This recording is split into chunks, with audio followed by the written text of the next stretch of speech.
pero aparecen. Entonces es importante conocer. Bien. Cualquier cosa, voy a estar leyendo el chat. También pedirle disculpas de antemano porque de seguro van a escuchar ruido alrededor. Así que empecemos con estas preguntitas. Pueden alzar su manito, pueden escribirlo por el chat o pueden prender su micro también y yo lo voy a escuchar. Lo primero que vamos a ver ahora es coronavirus, que bueno, ya ustedes saben todo el contexto que, que se dio, ¿no? Desde el 2020. Pero bueno, este es un curso de microparasitología, entonces hay que saber más allá del contexto social, ¿no? Saber algunas características propias de este virus. Entonces, bien, lo primero que hay que conocer es la taxonomía. No les voy a pedir la familia, la subfamilia, la especie, la subespecie, el tipo, pero sí que se aprendan al menos dos cosas importantes porque puede que los doctores, en su afán de confundir, mencionen esto como verdadero o falso, ¿no? Entonces, para, para esta primera pregunta, ¿no?, sobre la taxonomía del virus SARS-CoV-2, señale lo correcto, el orden al cual pertenece y, bueno, el género, ¿no? Me gustaría que se animen a lanzar respuestas. Bueno, después vamos a repasar todo en general.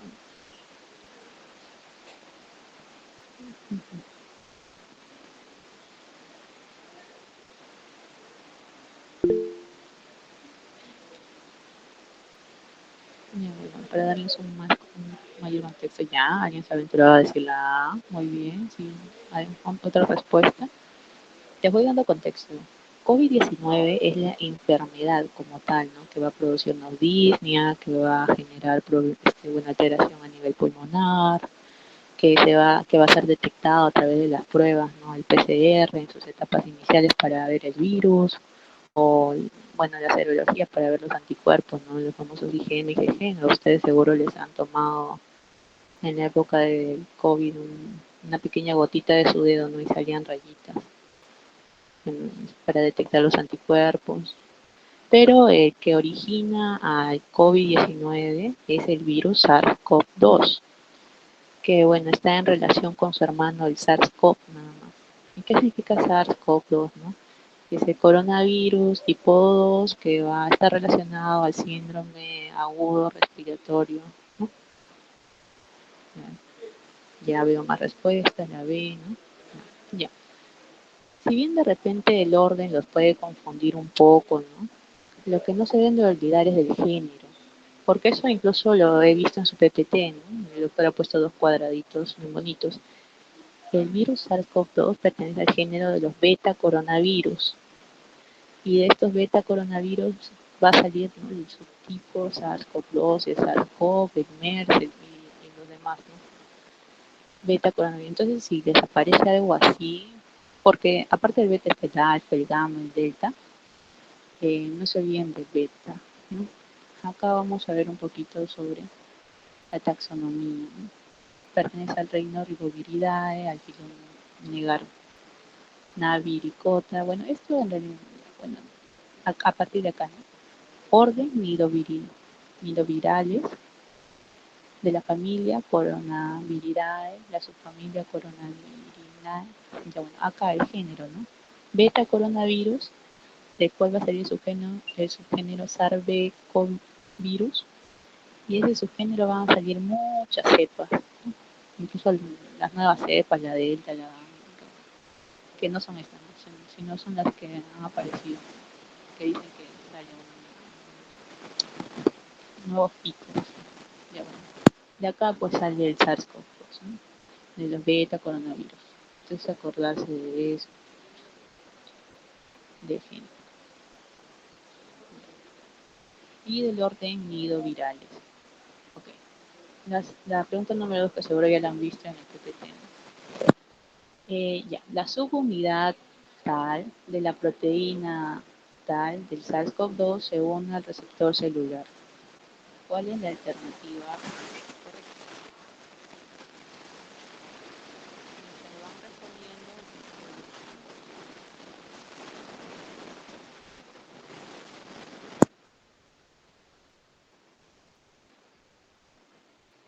Tú eres de chicos.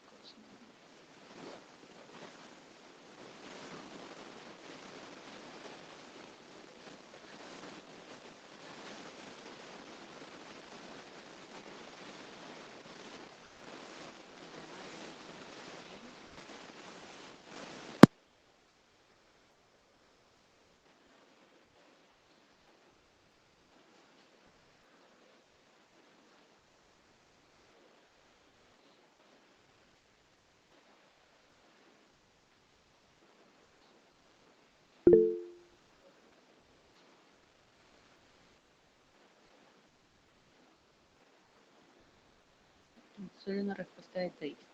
Ya sé. No hay más Lo respuestas. disculpa, no se escucha. Ah, No. Ahora, sí, ahora se escucha. ahí, muchas gracias. Avísame si no se escuchan. Decía Thais, nos ha dicho la C. No sé si hay más respuestas.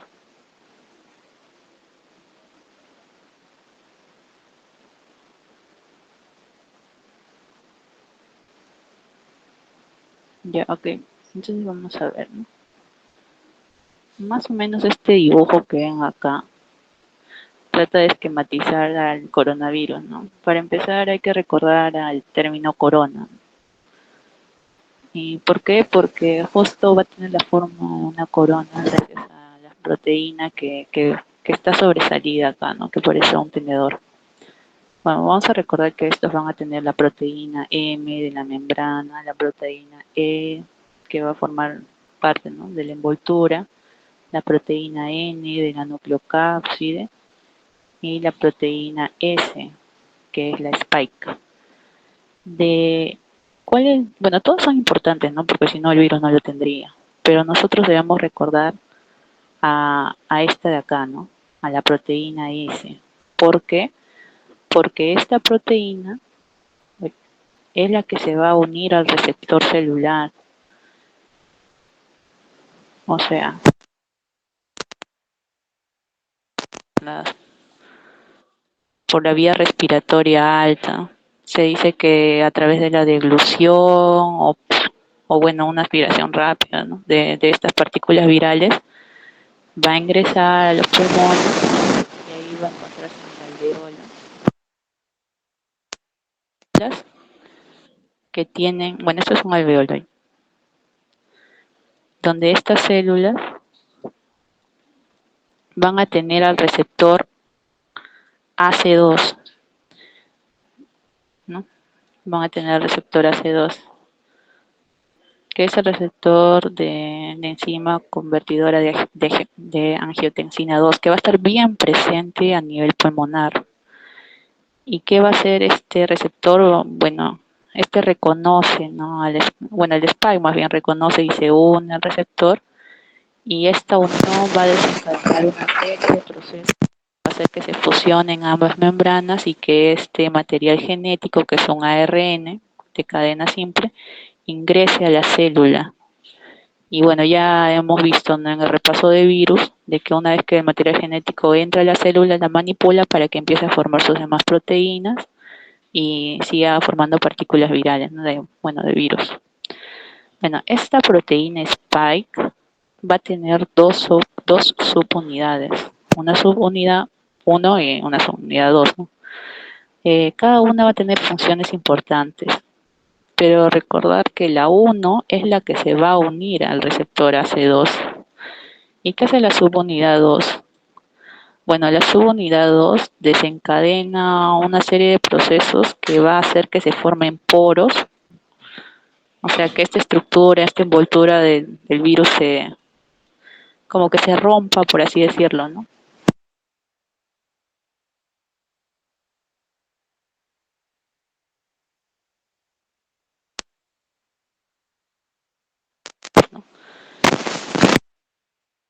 Esta es la C, como mencionó Thais, ¿no? La subunidad 1 de la proteína S, spike, es del SARS-CoV-2 según el receptor celular AC2. Está bien. Siguiente pregunta. ¿En qué estadio del COVID-19 se podría encontrar una radiografía de tórax anormal, ¿no? Y el paciente, bueno, si está con pulmoncito que en la radiografía se ve normal, va a presentar clínica, ¿no?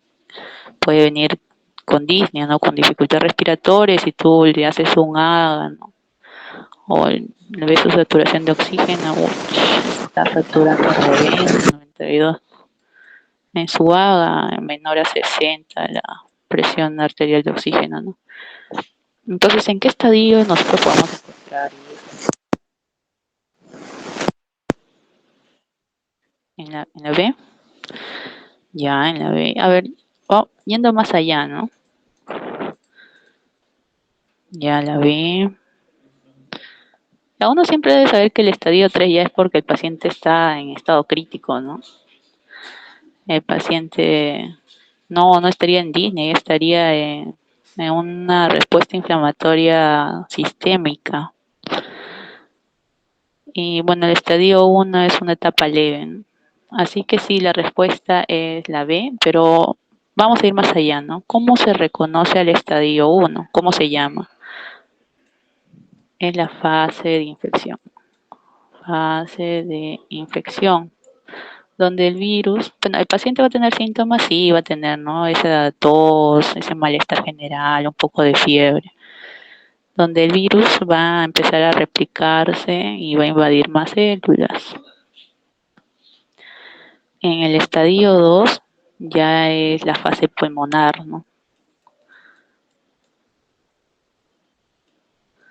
La fase pulmonar donde no va, o sea, se va a seguir replicando, pero lo que va a aparecer es la respuesta inmunitaria, ¿no? Porque el cuerpo no se queda quieto. Si ve que algo extraño está entrando, va a empezar a llamar a los agentes, ¿no? A los linfocitos, a los monocitos, a citocinas, ¿no? Que van a generar una respuesta, pero en el pulmón.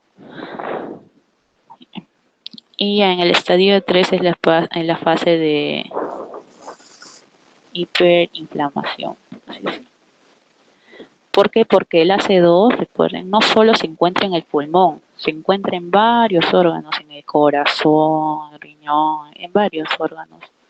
Entonces, a las personas pues que llegan a un estadio grave, ¿no? El compromiso es sistémico. E incluso las personas que se recuperan, ¿no? A veces quedan mal, con fatiga y demás, ¿no? ¿Por qué? Porque ya se ha dañado, ¿no? Varias células del organismo. Entonces la respuesta sí es la B, pero recordar esta fase, ¿no? En la fase inicial de infección hay una replicación viral. En el estadio 2 es la fase pulmonar y en el estadio 3 es en la fase de hiperinflamación, ¿no? Inflamación. Ya. Entonces en el estadio 2. Uy, ¿qué se ha repetido acá? Ya bueno, entonces esa es la de acá. Ya la pregunta 5. ¿Cuándo considero un caso probable de coronavirus? Los asintomáticos. En el estadio 1, pues las personas que en esta etapa de infección, de replicación, a veces las personas manifiestan síntomas, pero también no las manifiestan, ¿no? Sin embargo, el virus se está replicando y a pesar de que no manifiestan síntomas, sí pueden contagiar. Eso se ha demostrado. Por eso se dice que, bueno, si en esa etapa, ya, donde el virus se replica, el examen auxiliar de preferencia es aquel que detecte virus en mi sangre, ¿no?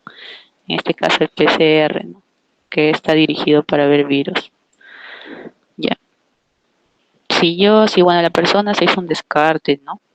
De COVID porque su trabajo le pusieron, está sanito, no siente nada, ¿no? Pero justo su molecular, ¿no? Porque ese molecular sale positivo, esa persona tiene que estar en aislamiento porque puede contagiar, ¿no? Entonces, bueno, se está replicando el virus, que aparece en los primeros. Ya. Ok.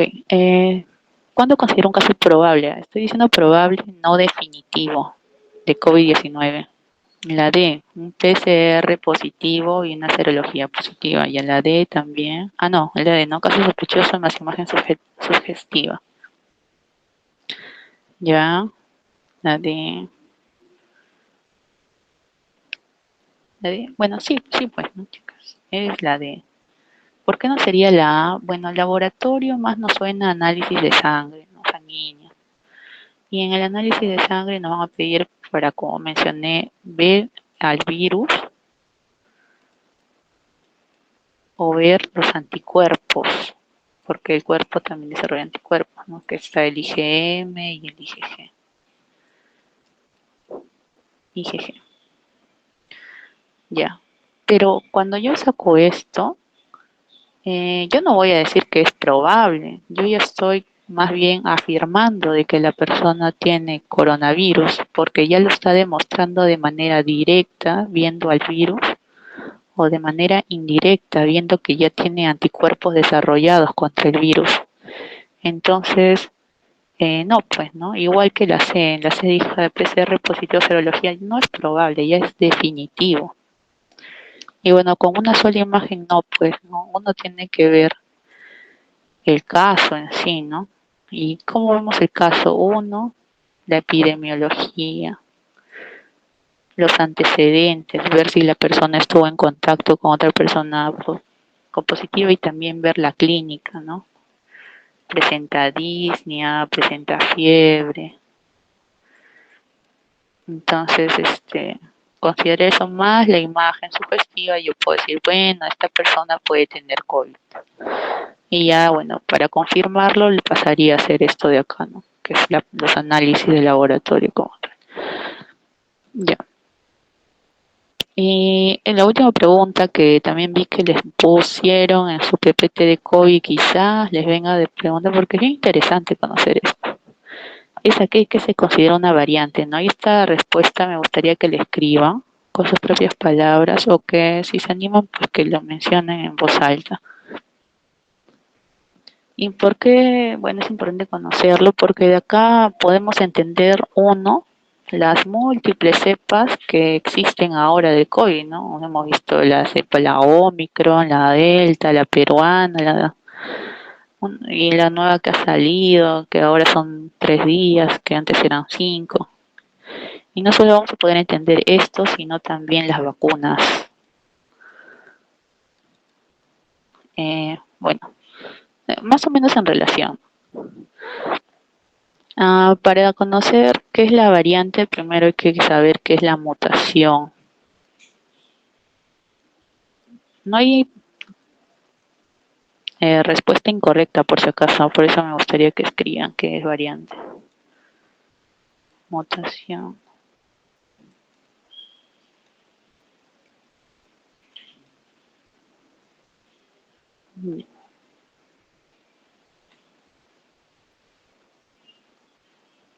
Es un linaje que muestra características diferentes del virus original. Ya. Muy bien, Thais. Excelente. Bueno, hay que recordar que cuando el ARN, bueno, para empezar el ARN, el genoma ARN, es muy propenso a cambiar cuando ya ingresa a la célula. ¿Qué quiero decir? Cuando entra a la célula y bueno, esta se acopla o al material genético de la célula, a veces en la transcripción cambia, ¿no? Una base, por ejemplo, tiene 30.000 pares de bases. En este caso estamos hablando de la proteína Spike porque esta es la que muta más. O sea, esta proteína, se han visto las mutaciones a este nivel. Como que 30.000 pares de bases que conforman, ¿no?, el ARN van a expresar a la proteína, ¿no? Ya. Y ocurre de que en este proceso, ¿no?, en donde hay muchas réplicas, se cambian, ¿no? Se cambian las bases. Entonces, al cambiar esas bases, muchos de estos cambios son insignificantes, ¿no? En realidad no aportan mucho. Pero hay otros que, por ejemplo, hacen que que el virus se vuelva más, se camufle más ante la respuesta inmunitaria, ¿no? Por ejemplo, ya no traiga más linfocitos, por así decirlo, o que ingrese más rápido a la célula. Entonces esos cambios que favorecen al virus se quedan y, y bueno, favorecen también a que la enfermedad sea un poco más difícil de combatir y también, ¿no? Y entonces, es la mutación, esos cambios, ¿no?, que hay a nivel genético. Cuando estos cambios se ven presentes en una gran variedad de virus, ¿no?, estos forman un linaje con cambios en común, como dijo Thais, ¿no? Pero a veces ocurre de que dentro de este linaje hay un hijo, ¿no?, un hijo problemático que se rebela contra el virus original y, y ya muestra características completamente diferentes. Como por ejemplo, si el papá original se unía al receptor A de la célula, este ya no se une al A, se va a unir al B, que es mucho, está más presente en más células o algo así, ¿no? Y es completamente diferente. Entonces, a esta variación diferente al original se le denomina variante. ¿Por qué es importante conocerlo? Porque ya mencioné las cepas, ¿no? El debido cambio, las debidas mutaciones que han ocurrido con este coronavirus han ocasionado de que la enfermedad se comporte de manera distinta. Y hemos visto casos donde mencionan, ¿no?, que se acorta el tiempo de incubación, que ahora los síntomas son menos leves, otros son más complicados. Y también eso nos ayuda a entender las vacunas. ¿Por qué nos vacunan cada 6 meses? ¿Por qué nos vacunan cada año? Porque si no hay algo específico, o sea, si tú fabricas algo que cambia constantemente, bueno, esto también pues se ve complicado, ¿no? Por eso no hay algo único, simplemente se va reforzando. Y por eso también la importancia de las medidas de salud pública, ¿no? Ya, bueno, esto se lo voy a pasar a su delegado, terminando la clase ya. Lo que hemos visto, la taxonomía, las proteínas, recordar que la subunidad 1, bueno, que se une a la C2, ¿no? El dominio en específico de la subunidad 1, que se une a la C2, es el RBD, como una banda, creo, ¿no? Ya. Bueno, la epidemiología, esto lo sacó de su PPT del doctor que ha pasado, ¿no?, que ha estado bien actualizado para la clase que les dio.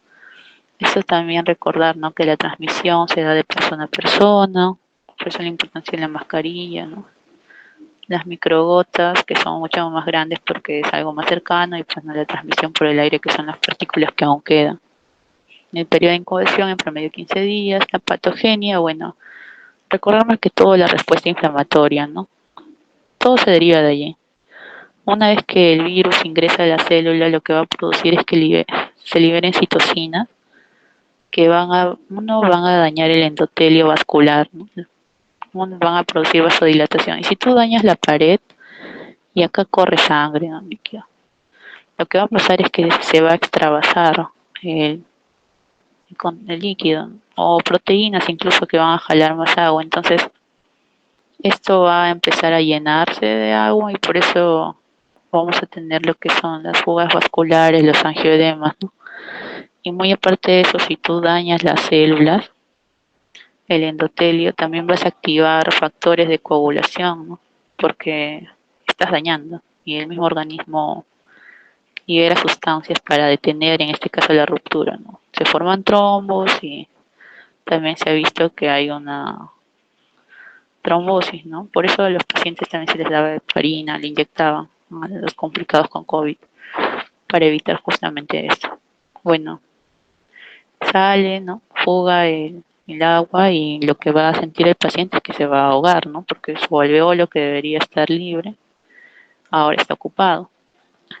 Y también recordar por qué cuando te da COVID no solamente afecta el pulmón, ¿no? En muchos casos he visto que afecta a otras cosas más, ¿no? Y es porque el receptor AC2 está presente en muchos órganos. Hay que recordar eso más que todo.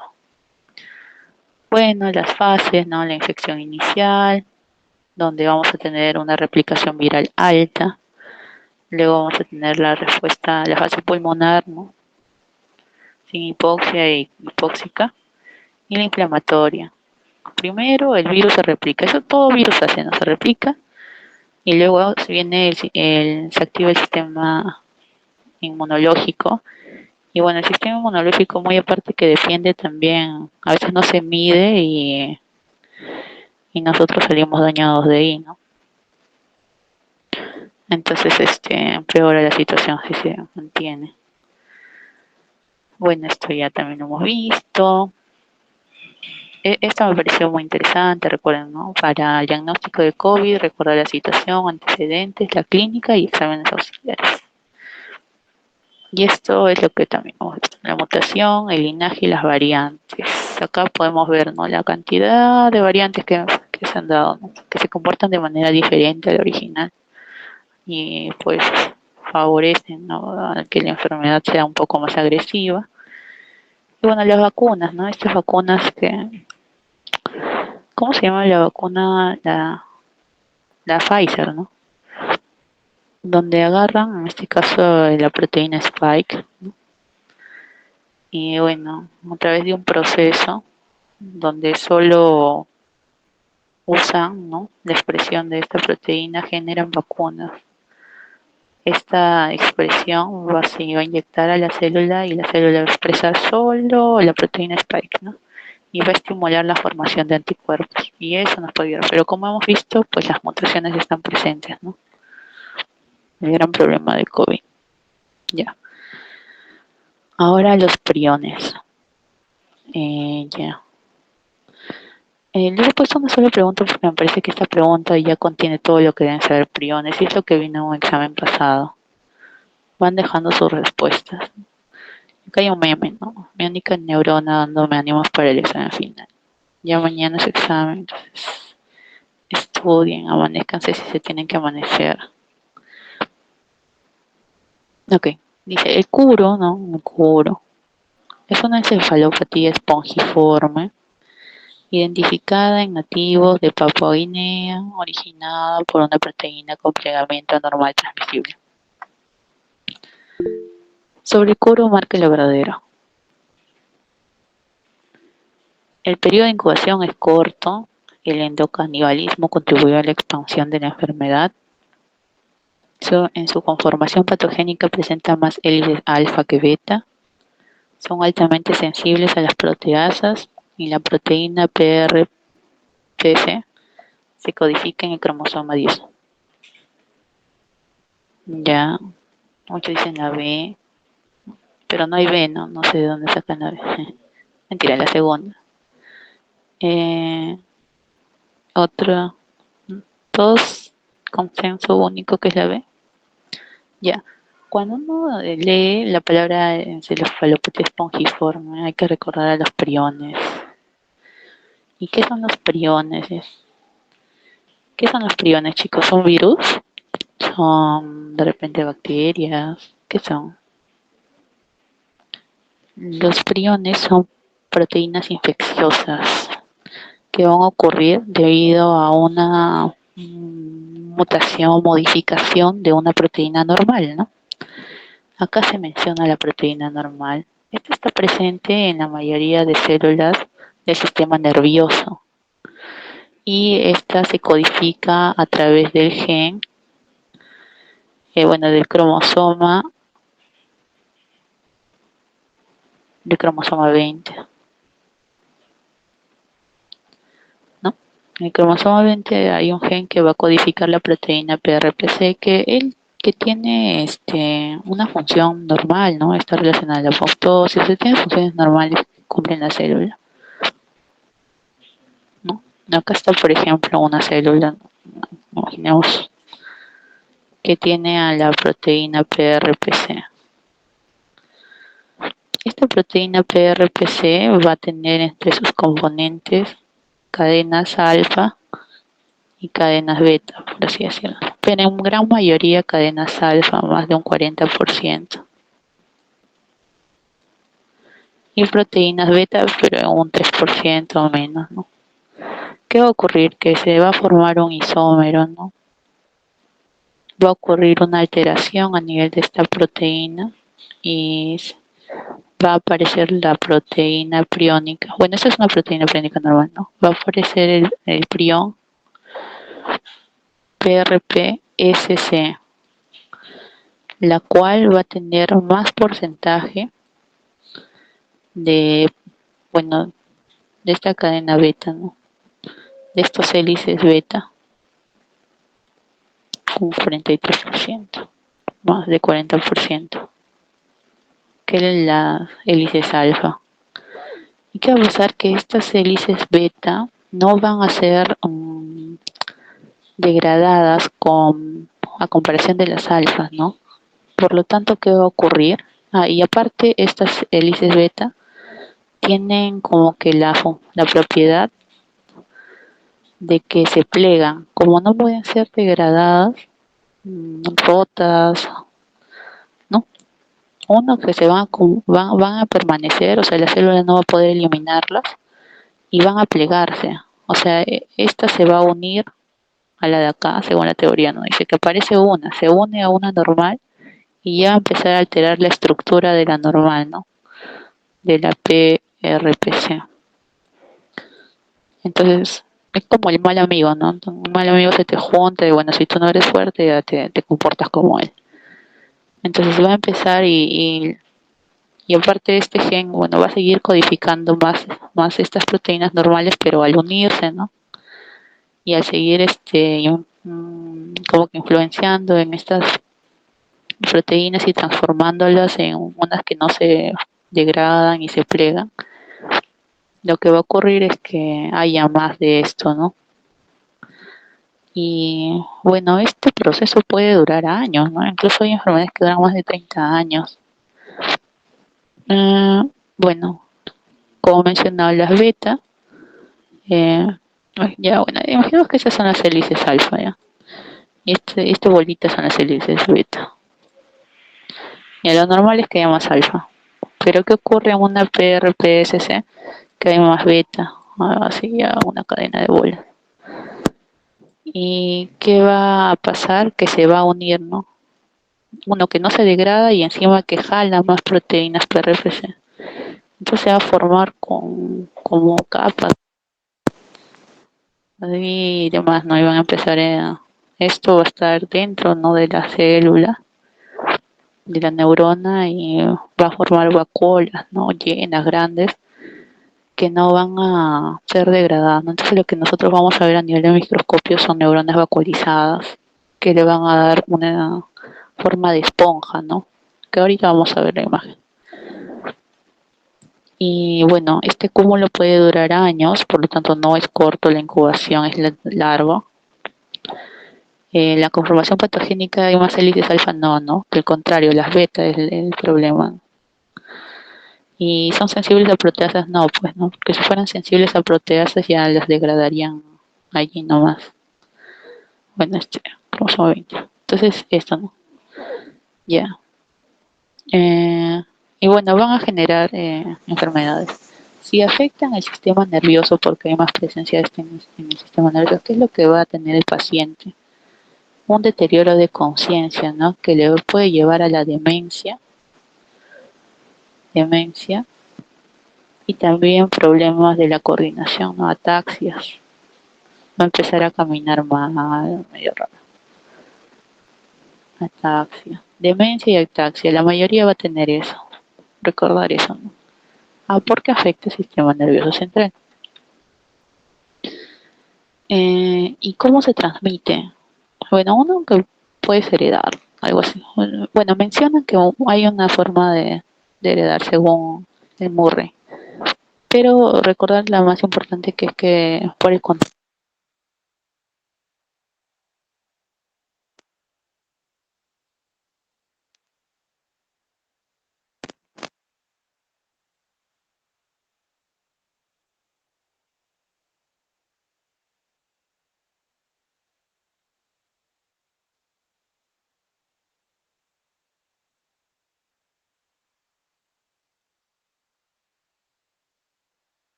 Claudia, no se Disculpa, llega a no se está escuchar. escuchando.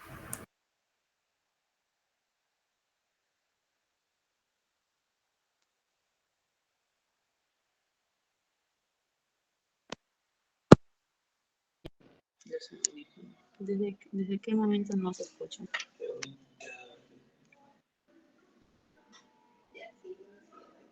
¿Aló? Se te escucha muy bajito, Claudia. ¿Desde qué momento no se dejó de escuchar?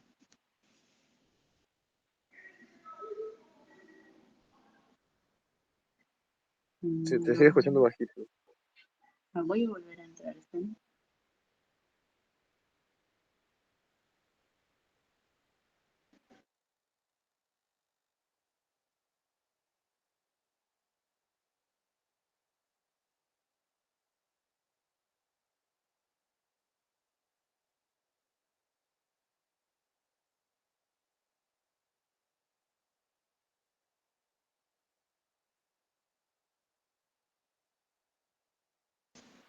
Ahora sí se me escucha. Sí, ¿no? Creo.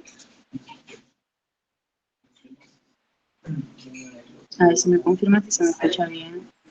Y también desde que, ya, ¿desde dónde me quedé? ¿Desde dónde se dejó de escuchar? De todo el garabato que hice.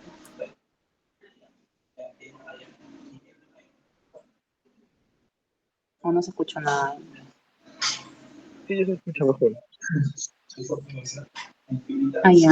Bueno, entonces yo les dije, ¿no? Como afecta el sistema nervioso central, lo que vamos a ver son manifestaciones del sistema nervioso central, ¿no? Alteración de la conciencia, donde las personas pueden llegar a la demencia, ¿no? Y en la mayoría de los casos que vamos a ver, que está relacionada a periodones, es la demencia la que se va a manifestar, junto con ataxia.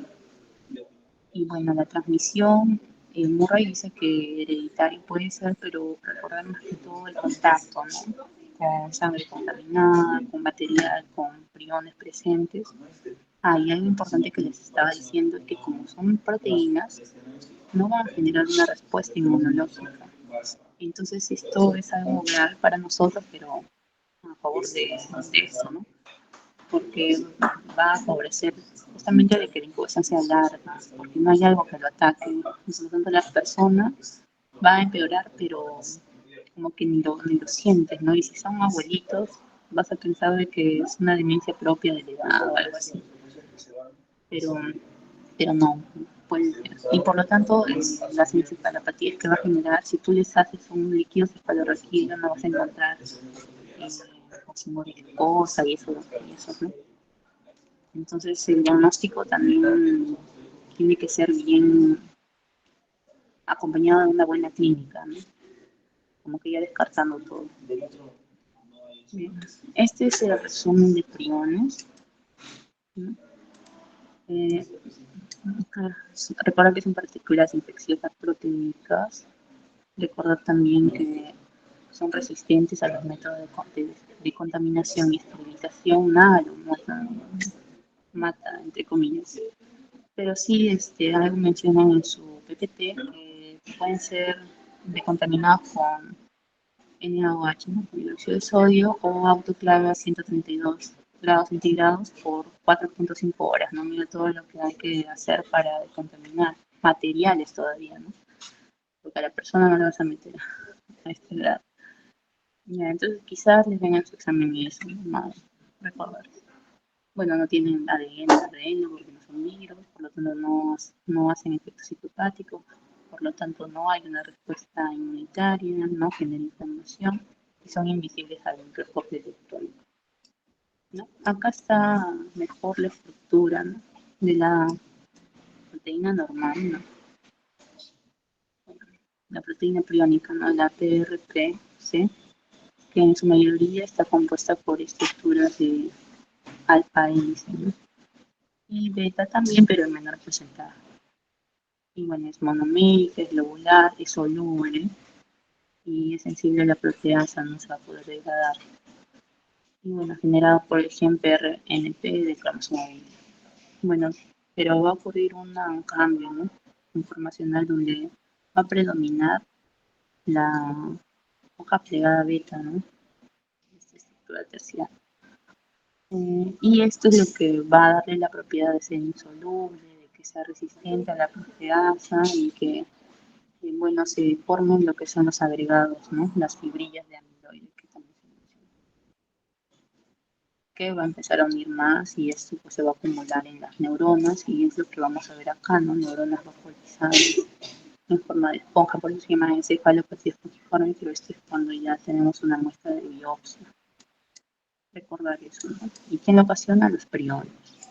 que ocasiona de que la neurona se vuelva así y uno no se da cuenta de la frío. Bueno, transmisión ya se los recordé, ¿no? Contacto del tejido infectado. La patogenia, bueno, uno se infecta por priones, la puede ingerir, también hay infección por ingesta, ¿no? En los animalitos también los afectan. Ingieres esto y ya.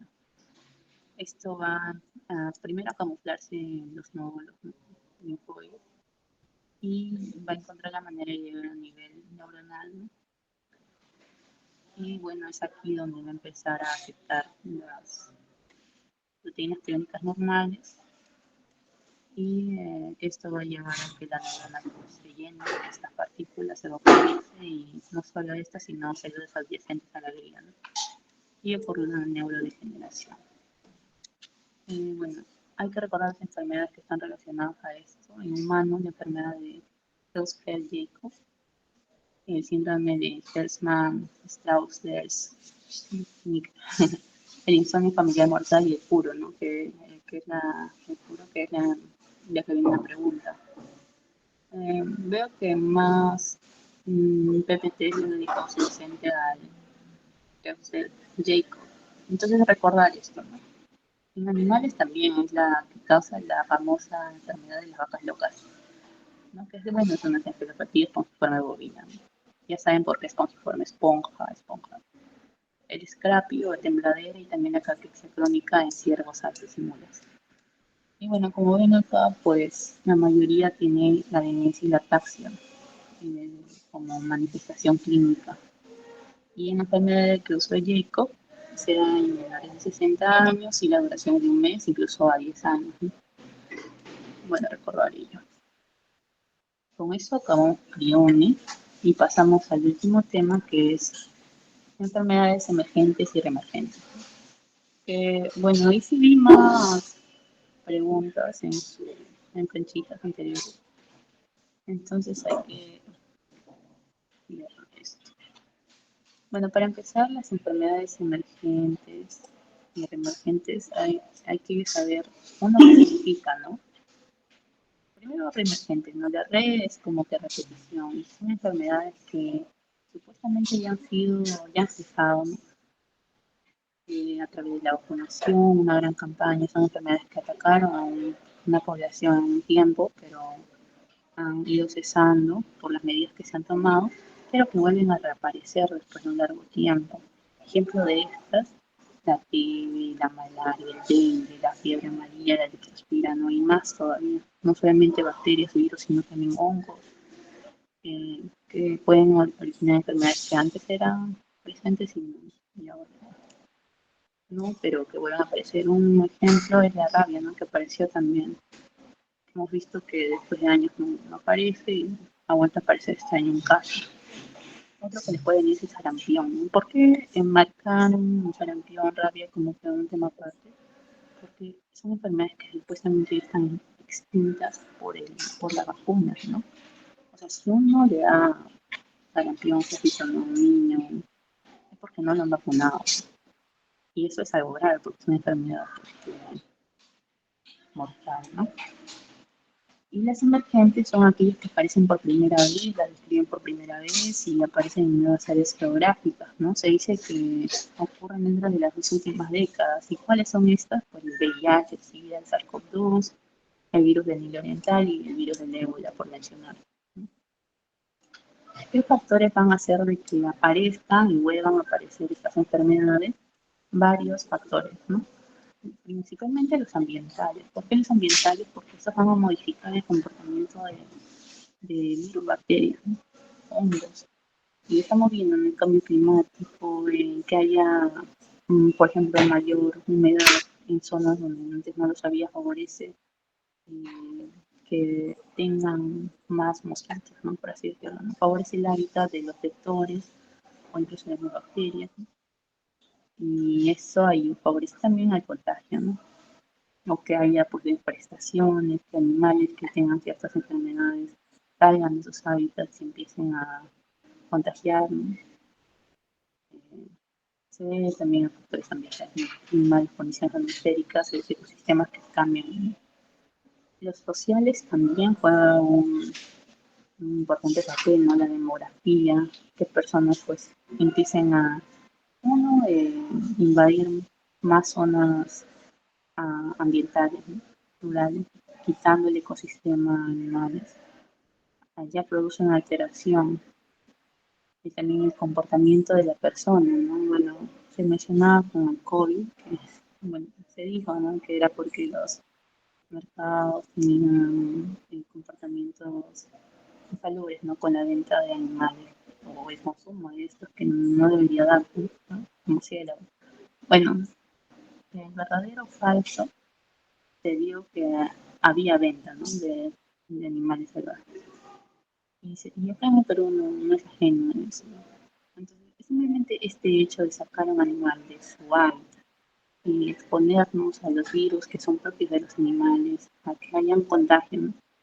A nivel humano, algo nuevo puede aparecer, ¿no? Y desconocido. Entonces también el comportamiento humano que se toma, ¿no? Otro ejemplo relacionado son las conductas sexuales no de riesgo que van a favorecer la transmisión de, por ejemplo, del VIH. La inequidad, la pobreza también favorece conductas que no ayudan a la extinción de algunas enfermedades, sino más bien la propagación de estas, ¿no? Y también va de la mano al desarrollo de la industria y la tecnología, la creación de las vacunas y con el pare, ¿no? De algunas enfermedades y demás. Factores genéticos, la susceptibilidad humana a la infección, no sé, ya hay eh, factores que de por sí te dan inmunodeprimidos también favorecen. Los biológicos, como la adaptación ya de ciertas bacterias al ambiente, ¿no? Por exposición o uso de antibióticos de manera descontrolada o no supervisada, pues también van a hacer que se modifiquen, que hayan estas mutaciones, ¿no?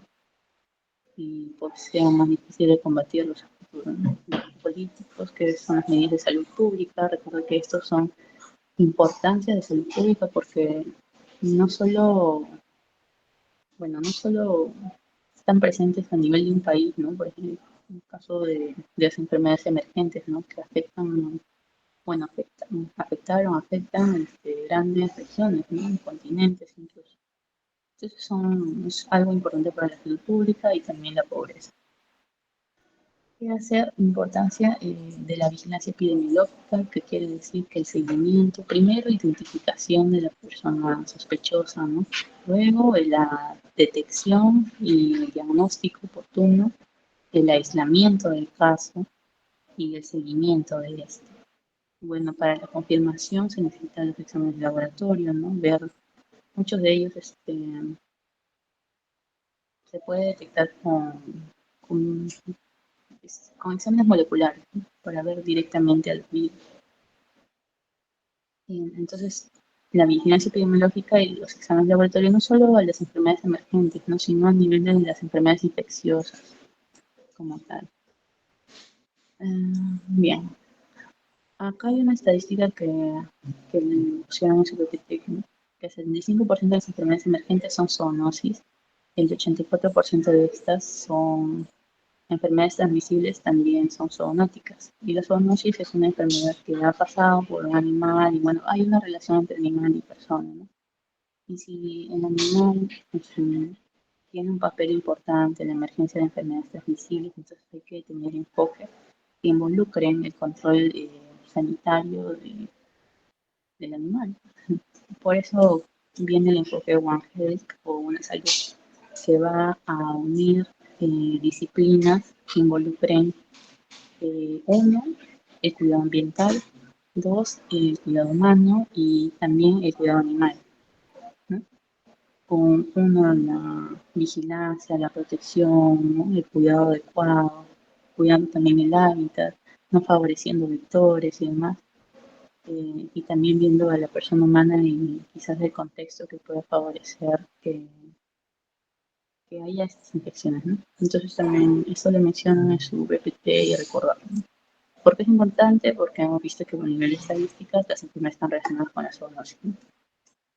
Incluso acá en las enfermedades emergentes en el PPT que tuvieron, menciona mucho las infecciones por arbovirus, ¿no? Que están relacionadas con los zancudos, con los vectores. Entonces, por ello es importante, ¿no? Ver el tema del enfoque 1G. Entonces ya, en base a toda esta explicación hay que ir respondiendo, porque ya también termino. En relación a las enfermedades infecciosas emergentes y reemergentes, marca el enunciado correcto. ¿Cuál sería estas 5? Un bajo porcentaje son zoonóticas. Bueno, ya hemos visto que no es un bajo porcentaje, ¿no? Entonces, esta es falsa.